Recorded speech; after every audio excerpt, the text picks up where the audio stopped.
Le bus 89 tangue dans les rues de Marseille, entre deux averses de Mistral. Claire serre le sac à dos de Noé contre elle d'une main, la barre métallique de l'autre. On descend à la prochaine, mon cœur. Noé, 5 ans, hoche la tête très sérieusement. Ses pieds se balancent au-dessus du sol, ne touchant pas encore complètement le plancher du bus. Il a les mêmes yeux noisettes que sa mère, le même pli au coin de la bouche quand il se concentre. C'est là où il y a les grands bateaux? Pas loin, oui. On va d'abord à la crèche. Le bus s'arrête dans un soupir. Les portes s'ouvrent sur l'odeur salée de la ville. Ils descendent dans le quartier du Pharo, entre immeubles récents et bâtiments plus anciens. Claire jette un coup d'œil à sa montre. 7h42. Elle sera juste à l'heure pour son poste à l'hôpital. Elle remonte le col de sa veste. Marseille en février n'a rien à voir avec les cartes postales de l'été. Le vent fouette, le ciel est d'un bleu froid. Tu viens? Noé trottine, ses petites baskets clignotent à chaque pas. Il passe devant la boulangerie où l'odeur du pain chaud lui vrille le ventre. Le budget ne permet pas un pain au chocolat ce matin. Devant la crèche municipale, les petits dauphins, Claire s'accroupit. Tu fais un gros câlin à maman? Noé s'accroche à son cou. Tu viens me chercher ce soir? Oui. Enfin, elle calcule mentalement. Fin de poste à 16h. Rapport. Retard probable. Bus. Si je ne peux pas, c'est Tata Samira qui viendra, d'accord? Mais je préfère quand c'est toi. Elle avale la pointe de culpabilité qui lui pique la gorge. Moi aussi je préfère, murmure-t-elle. Noé entre, ravi de retrouver les jeux et les copains. Claire le regarde disparaître, puis reprend son sac, plus léger et plus lourd à la fois. Elle marche vite vers l'hôpital de la Timone, bâtiment massif qu'elle connaît par cœur. À 33 ans, Claire est aide-soignante. Contrat de nuit pendant des années, puis, depuis peu, un 80% de jour qui lui permet de revoir un peu son fils au soleil. On la connaît dans le service de gériatrie, efficace, souriante, un peu trop fière, pour demander à changer d'équipe même quand elle est au bout du rouleau. Le père de Noé, lui, n'a pas mis les pieds à l'hôpital depuis la naissance. Il s'appelle Julien. Il a l'air sur toutes les photos d'avant, comme un type qui riait trop fort. Claire ne regarde plus ses photos. Julien est parti quand Noé avait 6 mois. Un job, de rêve, à l'autre bout du monde. On reste en contact, je te jure, puis des mails de moins en moins fréquents, puis plus rien. Depuis, Claire jongle. Entre les horaires décalés, la CAF, le loyer de son T2 dans le quartier de la Belle de Mai, les rendez-vous à la PMI, les virus de crèche et la solitude du soir. Elle ne se plaint pas. Ou plutôt, elle a arrêté. À quoi bon? Elle sait ce qu'on dit des mères célibataires. Elle s'en sort bien quand elles montrent un visage digne. Elle exagère quand elles osent dire que c'est dur. Alors elle s'en sort, coûte que coûte.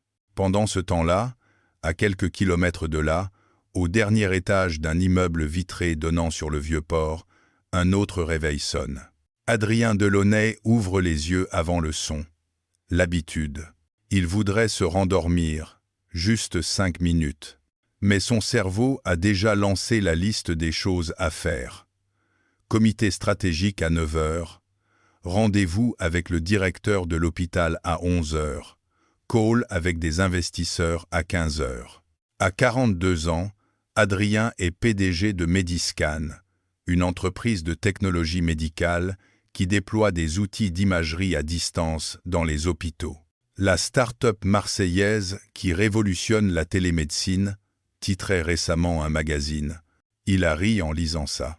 Mediscan n'est plus une start-up depuis longtemps. Lui non plus n'est plus ce jeune fondateur aux yeux brillants. Il est un dirigeant, avec les épaules lourdes, et un père, à mi-temps. Papa? La petite voix vient de la chambre d'à côté. Inès apparaît dans l'encadrement de la porte, les cheveux emmêlés, un pyjama trop court aux chevilles. J'ai fait un cauchemar. Adrien s'assoit, écarte la couette. « Viens !» Inès se glisse contre lui. « C'était quoi ? Maman, elle partait en bateau sans moi. » Il sent son cœur se serrer. « Tu sais que maman ne partirait jamais sans te prévenir. » « Oui, mais dans le rêve. » Elle se tait. Le divorce a 2 ans.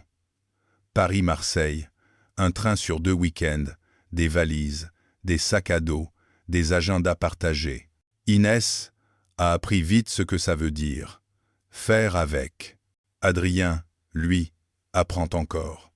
Surtout quand il doit concilier les jours d'école, les semaines chez lui, les réunions qui débordent. Il embrasse le front de sa fille. « Tu restes dormir ici un peu, ou on se lève ?» On se lève. « Tu dois aller soigner des gens. » Je ne soigne personne, moi. Mais tu fais les machines qui soignent. Pas faux. Plus tard, en déposant Inès à l'école, Adrien se promet encore une fois de quitter le bureau à l'heure ce soir. Ils ont prévu une pizza devant un dessin animé. Un truc simple, mais solide. « Tu viens me chercher, hein ?» insiste Inès. « Oui, tu promets ?» Il la regarde droit dans les yeux. « Je promets, une promesse de plus. » Il espère, au fond de lui, que celle-là, il réussira à la tenir. La première fois qu'Adrien et Claire se croisent vraiment, ce n'est ni dans un bureau, ni dans une salle de réunion. C'est dans un couloir saturé de couettes, de draps, de brancards. Claire pousse un chariot de linge propre avec l'énergie de quelqu'un qui n'a pas le temps de réfléchir. Elle tourne au coin du couloir. Boum! Elle percute un homme en chemise claire, qui a eu la mauvaise idée de sortir de la salle de staff sans regarder. Le dossier qu'il tient lui échappe, les feuilles volent. « Pardon, je suis désolé. C'est moi. J'ai traversé sans regarder. » Ils se baissent tous les 2 en même temps pour ramasser. Claire lui tend plusieurs feuilles. Elle lit en diagonale. Projet pilote de téléradiologie. Partenariat hôpital-Médiscan. Encore un truc en plus, marmonne-t-elle. Pardon? Elle relève la tête. Ses yeux croisent les siens. Des yeux gris, fatigués, mais partout ailleurs que dans le couloir. Elle remarque le badge. Adrien Delaunay, Médiscan. Non, rien. Excusez-moi. Elle se relève, prête à filer. Attendez, vous êtes... Il lit son badge à elle. Claire Moreau. Il sourit. Ravi de vous renverser, Claire Moreau. Elle lève un sourcil. Et moi, ravi de constater que même les PDG ne savent pas marcher dans un couloir. Il éclate de rire. Comment vous savez que je suis PDG? Le costume, le badge, le dossier avec des mots compliqués, la façon de dire « ravi » comme dans les mails.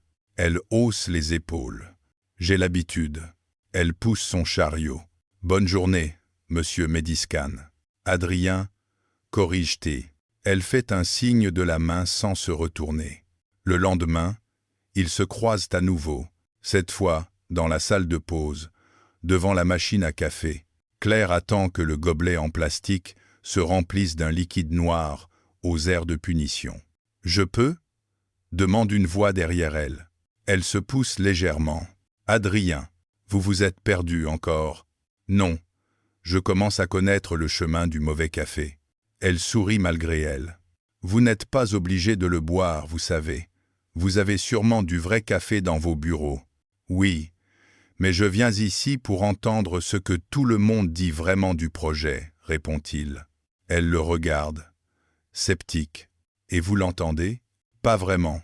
On arrête de parler quand j'arrive. » »« Logique. » Elle hésite, puis ajoute. « Vous voulez vraiment savoir ? » ?»« Oui.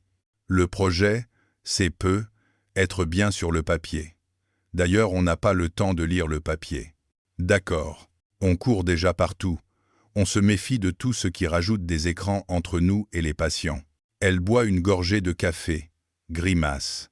Et on a l'impression que ceux qui décident de ces machins-là ne sont jamais là quand il manque des draps, des gants ou un bras pour retourner les patients. Il encaisse. C'est clair. Vous m'avez demandé. Je ne dis pas que vous avez tort. Il réfléchit une seconde. Vous seriez d'accord pour participer à une réunion avec mon équipe? Elle manque s'étrangler. Pardon? Pas pour vous vendre quoi que ce soit. Pour nous dire ce que vous venez de me dire. Non. Il ne s'attendait pas à un refus si immédiat. Je peux au moins vous expliquer? J'ai pas le temps.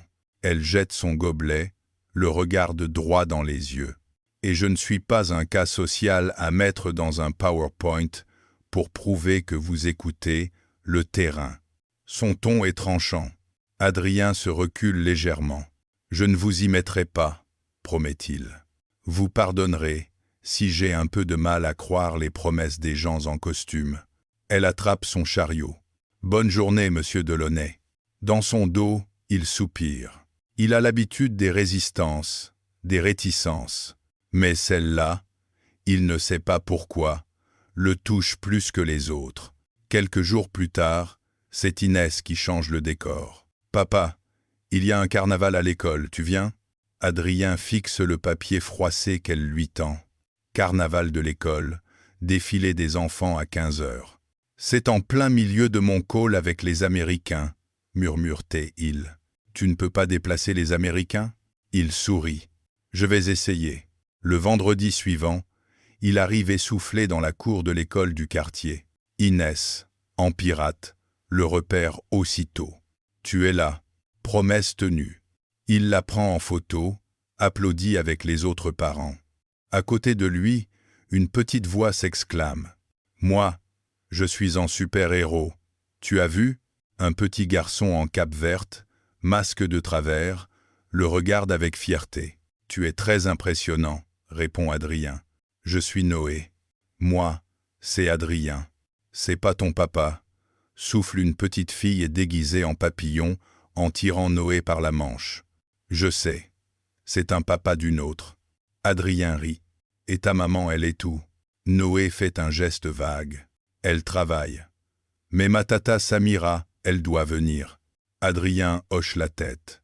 Plus tard, quand le défilé est fini, que les confettis recouvrent presque tout le sol, une femme arrive en courant, la blouse à moitié cachée sous un manteau, clair, essoufflée, les cheveux en bataille, le badge de l'hôpital encore accroché. « Pardon !» s'exclame-t-elle, elle en arrivant près des enfants. Noé se jette dans ses bras. « Maman, t'as raté quand j'ai fait le héros. » Elle le serre fort, les yeux brillants. « Je suis désolé, mon cœur. » Adrien, un peu plus loin, observe la scène. Leurs regards se croisent. Elle fronce les sourcils. « Vous êtes partout, vous. Je suis juste venu voir ma fille. » Inès, toujours en pirate, arrive à son tour, se plante devant Claire. « Moi, c'est Inès. »« Enchantée, » répond Claire. « On peut jouer ensemble, avec Noé, si vos parents sont d'accord. » Elle se tourne vers Adrien. Il hausse les épaules. « On a encore un quart d'heure avant de rentrer, non ?» Les enfants filent vers le coin du préau, laissant les adultes seuls au milieu du vacarme. « Vous vivez dans le quartier ?» demande Claire. « Oui. Mediscan a ouvert des bureaux ici. J'ai déménagé pour être plus près. Pratique. » Elle regarde autour d'elle. « Vous êtes vraiment partout, en fait. Hôpital, école, je ne contrôle pas encore tout, » plaisante-t-il. Elle ne rit pas. Tant mieux. Il se tait. Essaye une autre corde. « Vous en voulez, d'aide, vous ?» Elle se tourne brusquement. « Je vous demande pardon, vous courez partout, vous gérez tout. Je me disais que... Non, le mot est net. Je ne veux pas de votre aide. Mais je n'ai encore rien proposé. Justement. » Elle respire. « Écoutez, monsieur Delaunay, vous êtes être plein de bonnes intentions, mais je ne suis pas un projet à optimiser. Je m'occupe de mon fils. Je m'occupe de moi. Je n'ai pas besoin d'un PDG qui débarque dans ma vie avec des solutions. » Elle se rend compte que sa voix tremble. « Ce que j'ai besoin, c'est qu'on me laisse faire à ma manière. » Il encaisse le coup. « D'accord, » dit-il simplement. « D'accord ?» répète-t-elle, un peu désarçonnée. « D'accord. » Il regarde les enfants. On va juste être deux parents qui se croisent à l'école, alors. Elle hésite, puis acquiesce. Deux parents, c'est suffisant. Elle tourne les talons, appelle Noé. Adrien la regarde s'éloigner. Il ne sait pas encore que cette femme qui refuse son aide vient de laisser une brèche, malgré elle. Parce que quelque chose dans sa façon de protéger son fils lui serre le cœur. Le printemps arrive doucement sur Marseille. Les journées rallongent. Les terrasses se remplissent de gens qui font semblant de ne pas avoir froid. Claire continue sa gymnastique. Crèche, hôpital, bus, devoirs, lessive. Les courriers de la CAF, les rendez-vous à l'école, les nuits où Noé se réveille à cause d'un cauchemar. Elle gère. Sauf le mercredi. Le mercredi, c'est le jour où la nounou de Noé accourt à la fac. Jusqu'ici, Samira arrivait à jongler. Elle prenait Noé le matin, Claire se débrouillait pour rentrer plus tôt. Mais le service étant sous-effectif. On ne peut plus te laisser partir à 15 heures tous les mercredis, Claire, dit la cadre. On a besoin de toi jusqu'à la fin du poste. Et Noé? Je comprends, mais il va falloir trouver une autre solution. Une autre solution. Claire connaît ce code-là. Débrouille-toi. Le soir, à table, elle tourne et retourne les possibilités. On peut laisser Noé tout seul à la maison? Propose innocemment l'intéressé. Non, jamais, répond-elle un peu trop fort. Il baisse les yeux. Je plaisantais. Elle lui ébouriffe les cheveux. Je sais. Elle pense aux assistantes maternelles, aux centres aérés, aux périscolaires. À chaque fois, c'est le même obstacle. Les horaires, le coût, les listes d'attente. Le mercredi suivant, elle n'a toujours rien trouvé. Elle finit par écrire un message à Samira. « Tu peux le garder un peu plus tard. J'aimerais, mais j'ai cours l'après-midi maintenant. Et mon prof ne rigole pas avec les retards. » Claire insiste. « Je trouverai quelque chose, ne t'inquiète pas. » Elle ne trouve rien. Le matin même, devant l'école, Noé s'accroche à elle. « Tu viens me chercher à 11h30 ? Je vais essayer. » Adrien, à côté, attend qu'Inès sorte. Il voit la panique dans le regard de Claire. « Tout va bien ?» ose-t-il demander. « Oui. » Elle ment mal. « C'est juste. Personne pour garder Noé ce midi. Et je dois être à l'hôpital à 12h. Inès va à la cantine, propose Adrien. Je peux prendre Noé avec moi, les faire manger tous les deux. Et je te le ramène à l'école pour l'étude. Elle le transperce du regard. Non, Claire, c'est juste un déjeuner. Je ne laisse pas mon fils à un quasi-inconnu. On n'est plus vraiment inconnu, objecte-t-il doucement. Vous êtes mon patron de loin, corrigé au primaire, et le père d'une copine. Ça ne fait pas de vous une baby-sitter. Elle sent qu'elle décharge sur lui tout le stress accumulé. Je trouverai autre chose. Quoi? Elle se tait. Elle n'en sait rien. À cet instant, la cadre l'appelle. Claire, tu es où? On t'attend.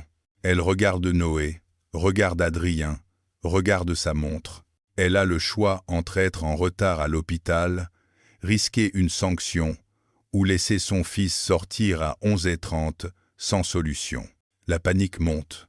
Adrien pose une main apaisante dans l'air, sans la toucher. « Laisse-le avec moi, » dit-il calmement. « Juste pour aujourd'hui. Tu as mon numéro, tu sais où j'habite. » Il hoche la tête vers l'immeuble, à l'angle de la rue. « On restera là. » Elle hésite encore. « Et si vous avez un appel, une réunion, un... » J'ai ma journée bloquée pour Inès aujourd'hui. C'est mon mercredi avec elle.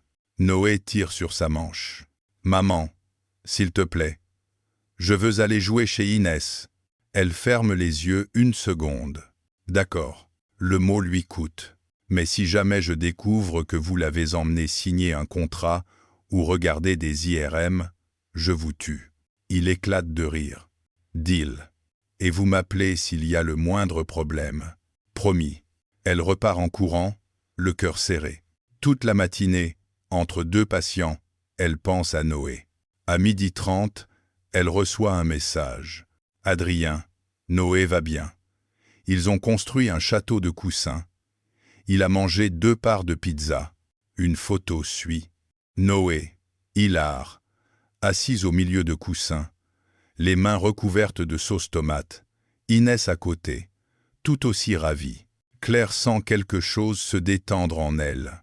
L'après-midi, elle file à l'école pour récupérer son fils à la sortie de l'étude. Adrien est là, avec Inès et Noé. « Alors ?» demande Claire. « C'était trop bien », raconte Noé. « Ils ont une télé plus grande que notre fenêtre. »« N'exagère pas », rit Adrien. « Merci », dit Claire à Adrien. Elle insiste sur le mot. C'était « elle cherche ». Précieux. Il incline la tête. « Quand tu veux. »« Non. » Il sursaute. « Pardon ?» C'était gentil. Mais ce n'est pas une solution. Elle se redresse. « Je vais trouver quelque chose pour les mercredis. Je ne veux pas que tu te sentes obligé de... » « De quoi ? » « De rattraper toute la misère du monde avec ton argent et ton temps. » Il sourit tristement. « Je ne peux pas rattraper la misère du monde. » « Exact. Mais je peux être là, parfois, pour 2 enfants qui s'entendent bien. » Ces mots la déstabilisent. « Je ne veux pas... » Elle cherche. « Et de dette. » Il la regarde. Ce n'est pas une dette. Il indique les enfants qui se chipotent déjà sur qui porte quel sac. C'est juste la vie. Elle ne répond pas. Mais le lendemain, quand la cadre lui annonce qu'elle ne peut pas modifier ses horaires de mercredi, elle pense à cette cuisine, à ces pizzas, à ce rire, et se surprend à écrire « Claire, pour mercredi prochain, si ta proposition tient toujours, la réponse ne tarde pas. » Adrien, elle tient. Les mercredis s'installent. Noé et Inès deviennent inséparables. Ils inventent des jeux, construisent des cabanes, organisent des spectacles improvisés dans le salon d'Adrien. Claire s'habitue à déposer Noé le matin avec un sac contenant un pyjama, au cas où, à recevoir des photos de lui en train de cuisiner des crêpes ou de regarder un dessin animé. Parfois, après son poste, elle passe prendre Noé et finit par rester pour un café. Assise sur le canapé, elle écoute Adrien parler de son travail, de sa fille, de la difficulté de la garde alternée. « Tu n'es pas obligé de me raconter tout ça, » dit-elle un soir. « Tu n'es pas obligé d'écouter, » réplique-t-il. « Je n'ai pas grand-chose d'autre à faire que de t'écouter, pour être honnête. » Il rit. « Tu as une vie bien plus remplie que la mienne, Claire. » Elle secoue la tête. « Remplie, oui, mais pas toujours. Nourrissante. » Il comprend mieux qu'elle ne le pense. Un soir, elle lui avoue. « Quand Julien est parti, j'ai promis que je ne dépendrai plus jamais de personne. » Comment il est parti? Elle hésite. Il m'a dit qu'il avait une opportunité à Dubaï. Elle sourit sans joie. Il a oublié de préciser qu'il ne comptait pas revenir. Il ne donne pas de nouvelles? Une carte postale les 2 premières années. Plus rien depuis. Adrien secoue la tête. « Je suis désolé.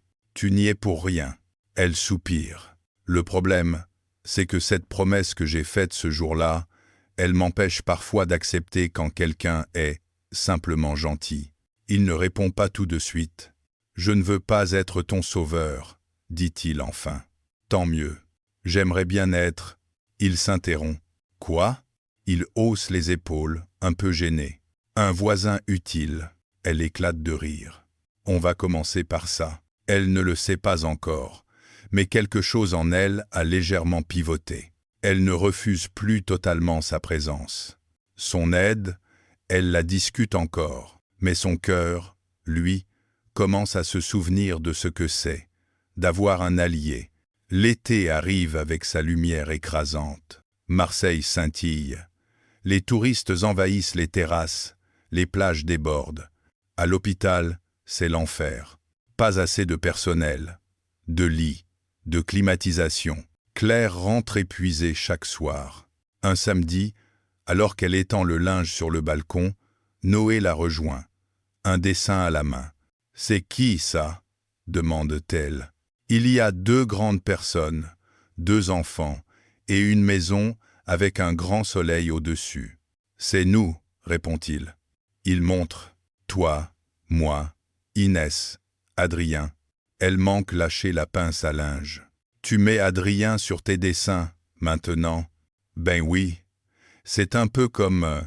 il cherche, comme un papa qui vient, des fois. Elle se fige. Noé. Je sais, mon papa, c'est Julien, dit-il vite, comme s'il récitait une leçon. Oui, mais Adrien, il est là. Il regarde sa mère, sérieux. Et toi, tu souris plus quand il est là. Elle avale sa salive. C'est compliqué, mon cœur. Les adultes disent toujours que c'est compliqué quand ils ne veulent pas répondre, soupire Noé. Elle rit malgré elle. Le soir, après avoir couché Noé, elle sort sur le balcon avec son téléphone. Elle hésite à envoyer un message à Adrien, à lui raconter la phrase de Noé. Elle ne le fait pas. Le lendemain, c'est la vie qui lui impose une autre forme de complication. Une lettre recommandée l'attend dans la boîte aux lettres. Expéditeur. Maître Lebrun. Avocat au barreau de Marseille. Elle fronce les sourcils, ouvre. Son cœur se met à battre plus vite en lisant le nom qui suit. Représentant Monsieur Julien Carpentier. Elle lit, les mains tremblantes. Julien, qui, après 8 ans de silence, souhaite renouer un lien avec son fils et envisage une demande de droit de visite et éventuellement de résidence alternée. Elle rit jaune. Noé ne le reconnaîtrait même pas dans la rue. La lettre continue, évoquant sa situation professionnelle stable à présent, son désir d'assumer ses responsabilités. Claire sent la nausée monter. Les souvenirs affluent. Les nuits à pleurer pendant que Noé hurlait de colique, les appels sans réponse, les messages laissés sur un répondeur qui ne rappelait jamais. Elle écrase la feuille sur la table. Jamais. Mais elle sait que ce n'est pas elle qui décide seule. La loi, les juges, les avocats peuvent s'en mêler. Elle appelle Aurore. « Il veut quoi ?»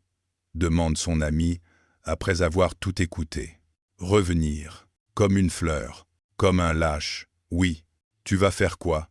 Je ne sais pas. » Elle pense à Maître Duval, l'avocat qu'Hugo lui a présenté pour la banque. Elle pourrait le rappeler, mais déjà, l'idée la dérange.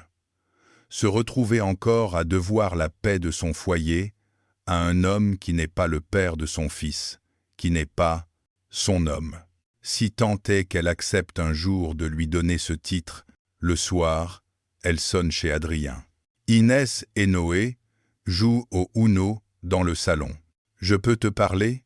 murmure Claire. « Bien sûr. » Il se réfugie dans la cuisine.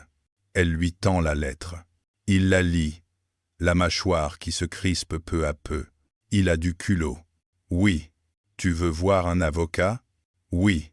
Je peux appeler Duval. Non. » Il la regarde, surpris. « Non ? Non. » Adrien. Elle se sent trembler, de colère autant que de fatigue. « Je ne veux pas que tout, dans ma vie, passe par tes contacts, tes décisions, tes solutions. Je voulais juste t'aider, » répond-il doucement. « Je sais. » Elle pose les mains sur le plan de travail. « Mais là, c'est... » Elle cherche. « C'est mon fils, ma bataille, ma dignité. Ta dignité n'est pas en jeu si tu acceptes qu'on te donne un coup de main, Claire. Pour toi, non. » Elle rit sans joie. « Moi, j'ai passé des années à prouver que je pouvais m'en sortir sans aucun homme. » Elle le fixe. « Je ne veux pas qu'un autre homme arrive et règle mes problèmes comme on signe un virement. » Les mots lui échappent, plus durs qu'elle ne l'aurait voulu. Adrien recule légèrement. « C'est vraiment comme ça que tu vois ce que j'ai fait jusqu'ici ? » « Je ne sais pas, » avoue-t-elle. Elle se sent soudain envahie par l'avocat de Julien, par la banque, par les chefs de service, par ce PDG qui débarque partout dans sa vie avec ses solutions. « Je suis fatigué, Adrien. » Sa voix se brise. Fatigué d'être toujours celle qu'on aide ou celle qui refuse l'aide. Fatigué d'être un cas. Il voudrait la prendre dans ses bras. Il ne bouge pas. « Je ne te vois pas comme un cas, dit-il. Peut être, mais c'est comme ça que je me sens. Un silence lourd s'installe. Dans le salon, on entend les enfants rire. « Qu'est-ce que tu veux que je fasse ?» demande Adrien. « Rien. » Le mot tombe comme un couperet. « Rien ? J'ai besoin de respirer un peu sans toi dans l'équation, » murmure TL. Elle le voit se raidir. « Est-ce que c'est à cause de Julien ? » C'est à cause de tout. Elle se mord la lèvre. De la banque, du tribunal, des gardes, de mon père qui va de moins en moins bien, de ton entreprise qu'on voit partout, de ton nom sur des projets où je suis juste un petit pion. Elle prend une profonde inspiration. Et de ce que je commence à ressentir pour toi, peut être. Les mots sont lâchés. Ils restent suspendus entre eux. C'est si grave, glisse-t-il dans un souffle. Oui, son regard est franc, parce que si je m'autorise à... Elle cherche. T'aimer, un peu. Alors j'ai peur de dépendre de toi. Il a l'impression que son cœur se fissure. Je ne veux pas que tu dépendes de moi, Claire. Je sais. Je veux juste... Il serre les dents. Je veux être là. Et moi, je ne sais plus si je peux l'accepter.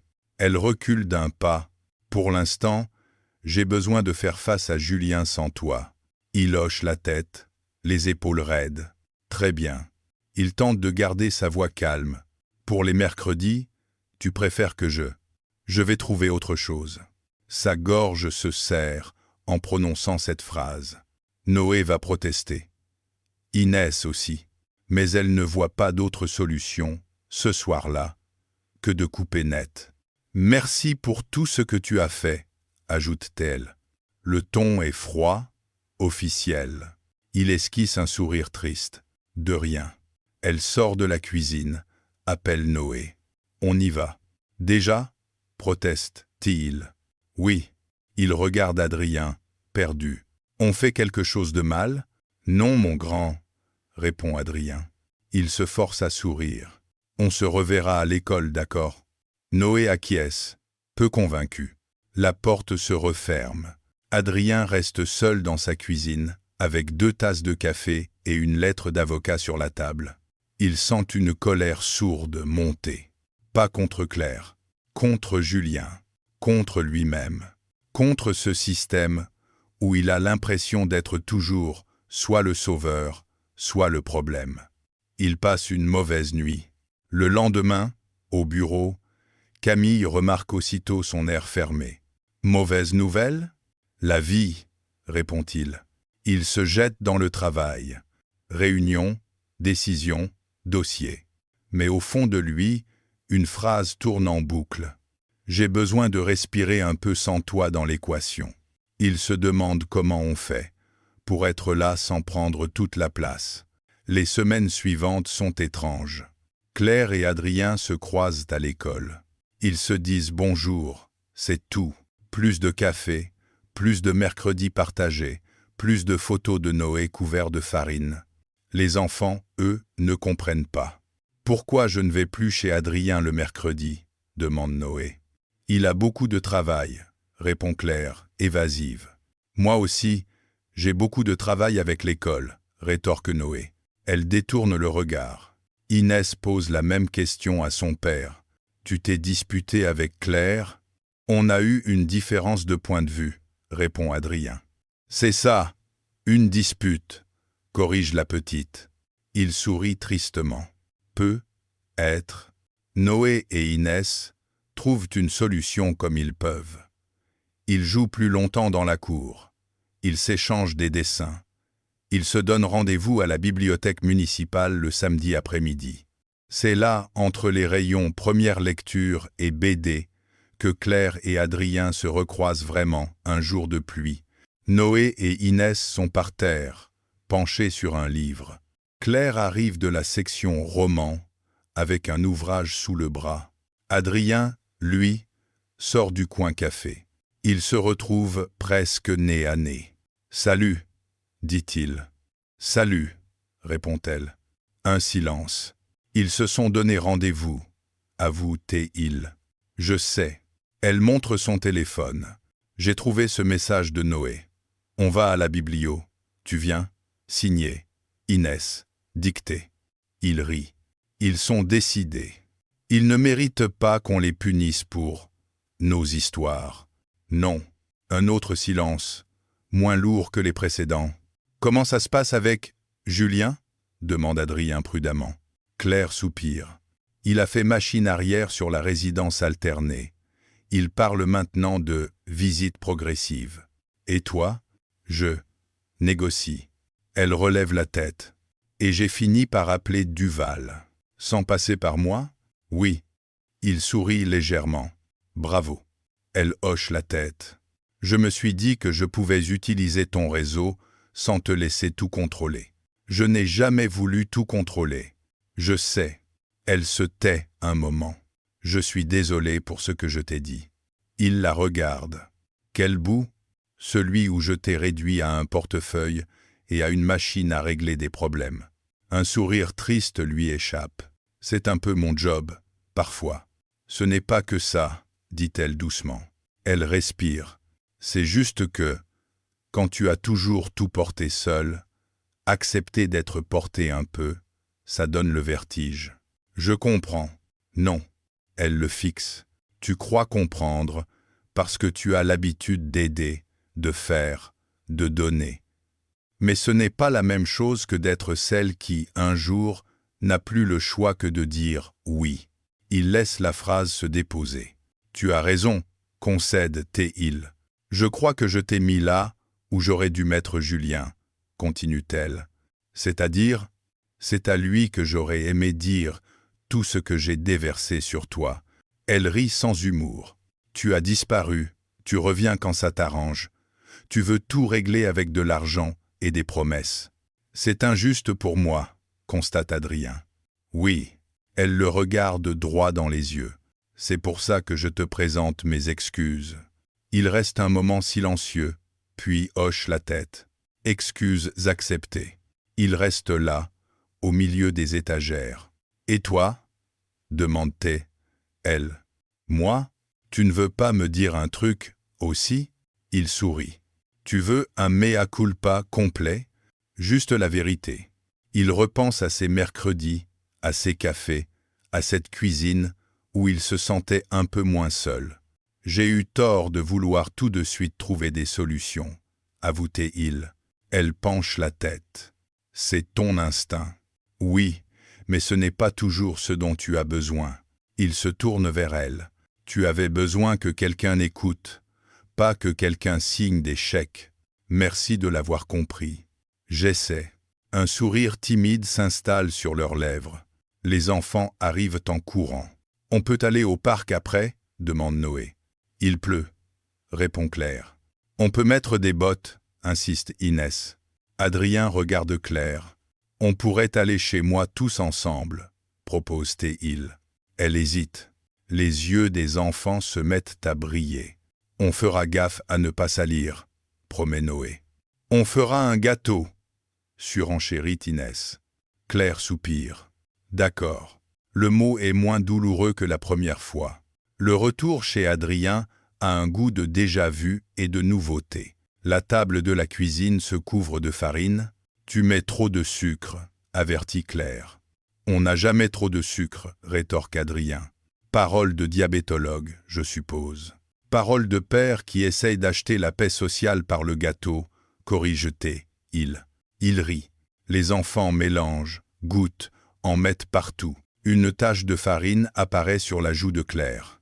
Sans réfléchir, Adrien tend la main et l'essuie du pouce. Le geste les surprend, tous les deux. Le temps semble s'arrêter une seconde. Claire le regarde. Dans ses yeux, il y a les semaines de distance, les blessures, mais aussi le manque. Adrien, oui, je ne veux toujours pas de ton aide, dit-elle doucement. Il fronce les sourcils. C'est encourageant. Elle sourit. Pas de ton aide comme un plan de bataille, comme un projet à gérer. D'accord.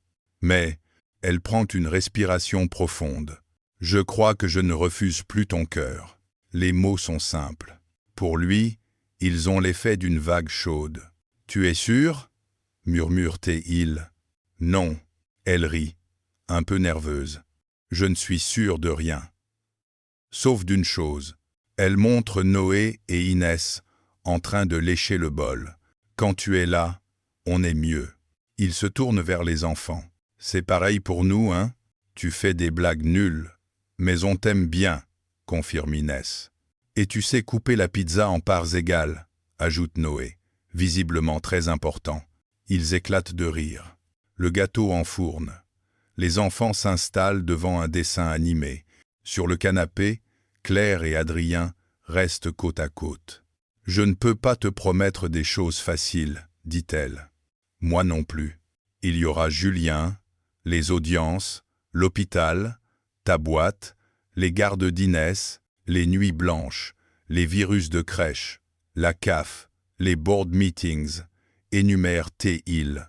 On est fous, murmure-t-elle. Peut être. Il prend une inspiration. Mais on peut être fous à deux. Elle pose la tête contre son épaule. Tu vas devoir apprendre à ne pas tout régler. Tu vas devoir apprendre à demander parfois. Marché conclu. Les enfants se retournent, les regardent, chuchotent. Tu crois qu'ils vont s'embrasser? Demande Noé. Chut, répond Inès. Ils ont besoin de temps. Ce soir-là, ils ne s'embrassent pas. Ils restent l'un contre l'autre, écoutant le souffle des enfants, l'odeur du gâteau, le bruit de la pluie contre les vitres.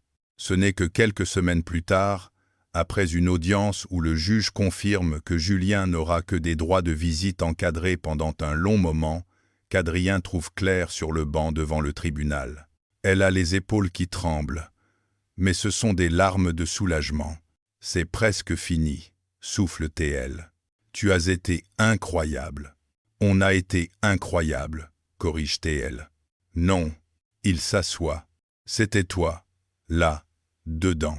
Elle le regarde. Merci d'avoir été dans le couloir. Il sourit.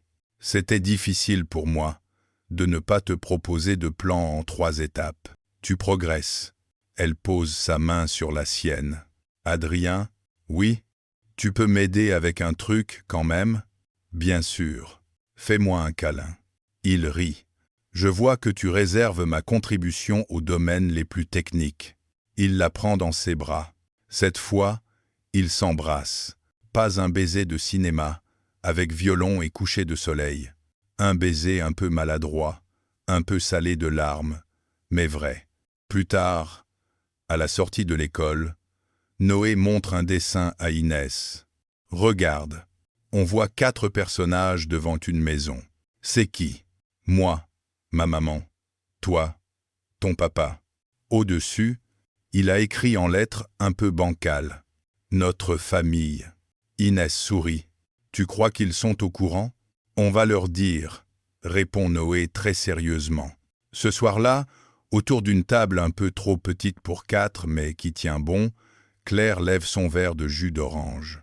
À quoi on trinque? Demande Adrien. Elle réfléchit. À l'aide qu'on n'est plus obligé de refuser. Elle regarde Adrien. À l'amour qu'on n'est plus obligé de fuir. Les enfants lèvent leur verre en plastique. À nous, ce n'est pas une fin parfaite. Il y aura d'autres lettres recommandées, des nuits de garde, des gros chiffres sur les écrans de Mediscan. Mais il y a, désormais, un endroit où Claire n'a plus besoin de prouver qu'elle peut tout porter seule. Où Adrien n'a plus besoin de jouer au PDG qui a réponse à tout. Un endroit où leurs enfants rient, où leur lassitude se pose, où leurs mains se cherchent sans hésiter. Une petite cuisine marseillaise qui sent le gâteau au chocolat et le sel de la mer. Et, au milieu, une mère célibataire qui a refusé son aide, longtemps, mais pas son cœur.